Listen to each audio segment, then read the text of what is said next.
ഗുണഗണങ്ങൾ അറിയുന്നത് നമുക്കൊരു അസുഖം വരുമ്പോഴാണ്. എനിക്കിതുപോലെ അസുഖങ്ങൾ ഒരു 6-7 മാസം ഞാൻ വീട്ടിൽ തന്നെയായിരുന്നു. പക്ഷെ അവളെന്നെ ഇരുത്തത്തില്ല.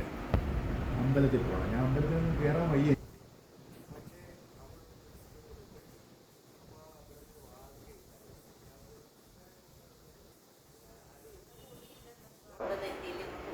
ഞാൻ തൊട്ടില്ല.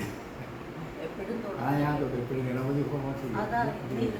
ഈ ഒരു ഗണപതി ഹോമത്തിൻ്റെ ഒരു അതെ പിന്നെ എനിക്ക് പോകാൻ പറ്റില്ല.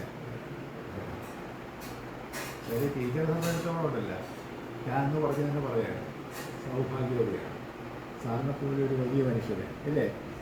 സാറ് കേട്ടിട്ട് ഒരു ഉഷാറില്ല പറഞ്ഞിട്ട് ഇരിക്കും. അത് നമ്മുടെ ഡ്യൂട്ടിയാണ്.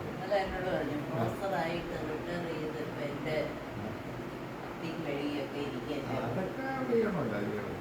ബുദ്ധിമുട്ടാണ്.